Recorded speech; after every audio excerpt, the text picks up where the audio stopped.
I seem to have a couple of people I can talk to, but it still feels sad and lonely sometimes. I know that if something serious happens to me, none of them will, so to speak, step in for me and try to make my life better. Moreover, I often have thoughts about whether I am moving in the right direction.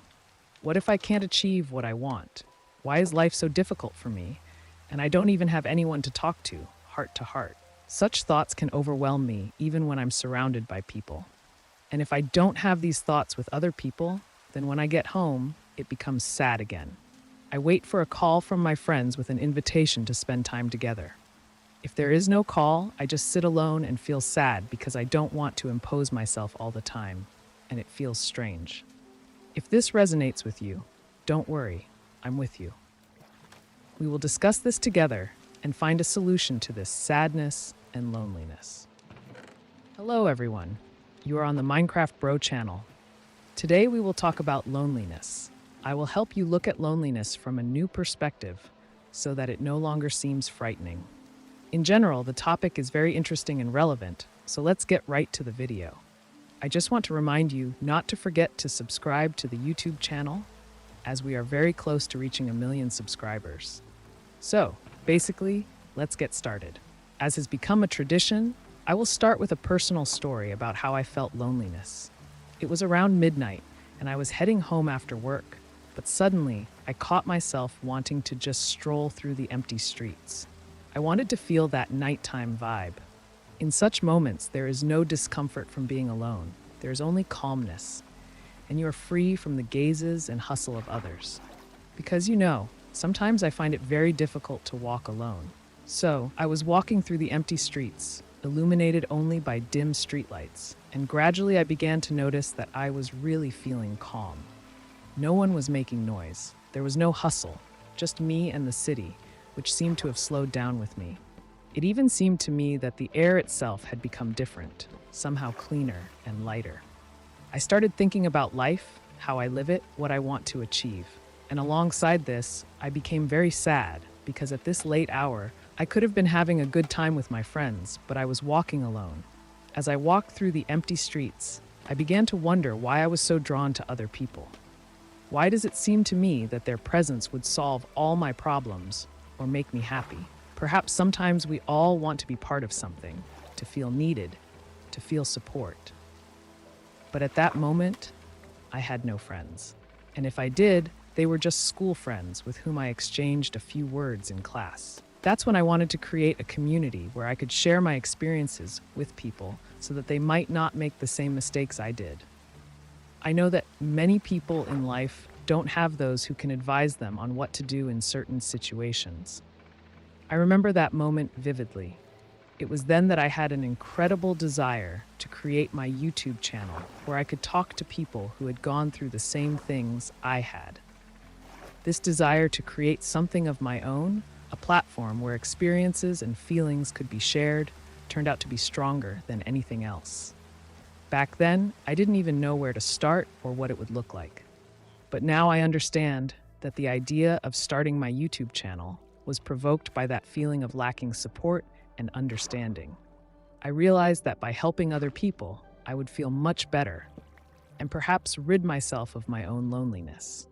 Because when you help others, when you share your thoughts and experiences, a special feeling arises. You are no longer alone. It's even unusual to be so sincere.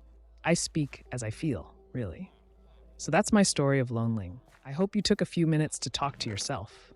Sometimes even the simplest moments can help us understand what is truly important to us. And now, I'm sure you have a question in your mind. How can we learn to accept loneliness? There's this strange fear inside us. Let's figure out where this fear comes from and how to overcome it. First of all, loneliness often scares us because it forces us to confront ourselves face to face. When we are alone, we no longer have the opportunity to distract ourselves with external things. And in this state, various feelings and questions that we usually postpone can arise. This can be uncomfortable, even unpleasant. But you know what? It's normal. Here's what helps me. I think of my loneliness not as emptiness, but as a moment of freedom. Stop thinking of loneliness as something negative. It's the complete opposite. If you've watched my previous podcasts, you know that it's important to think positively, and the situation with loneliness is no exception. If you think of loneliness as something bad, then that's what it will be. First and foremost, you need to change your attitude towards loneliness. Try to perceive loneliness as an opportunity to get closer to yourself. It's a moment when you can focus on what truly matters to you. And when we're alone, we have complete freedom. No one expects us to meet certain expectations. No one criticizes our dreams and plans. We can think, feel, and act at our own pace. Yes, it certainly takes courage, but believe me, it's worth it. It's like with my YouTube channel. If I hadn't been lonely, I know I would never have started it because I simply wouldn't have had that inner motivation and need to share my experiences. When we lack external support, we are forced to find that support within ourselves, leading to the discovery of new strengths we didn't even know we had. Sometimes, loneliness can be a catalyst for growth. Since we're talking about growth, let's move on to the second part of the video. How can loneliness help us achieve our goals? Let's start with the first fact. It's time for implementing any plans. You need time, and loneliness gives you plenty of it. Trust me on this. There's nothing better than a lovely evening knowing that the weekend is ahead, with a cup of coffee or tea, thinking about your life plans and so on. It's just incredibly cool. No one is rushing you. You think and move at your own comfort without the pressure of others. And since I touched on the topic of other people, let's move on to the second fact. When you are alone, you don't have to worry about what others think. When we are among other people, we often feel this pressure. What will they think if I do this or that? How will it affect their opinion of me? Loneliness, on the contrary, gives you the opportunity to act without regard for others' judgments. We can be ourselves without the fear of being judged. It's like saving in a game. You have time to think. When you learn to be alone and accept it, I guarantee it will open new horizons for you. It is in solitude, free from external influences, that we can truly understand what we want and how to achieve it. Well, that's about it. I know I haven't touched on many different aspects and moments of loneliness, as I didn't want to stretch this video to an hour. So let me know if you're interested in discussing more. And that's all for now. Don't forget to subscribe to the YouTube channel. We'll see each other again. Bye-bye.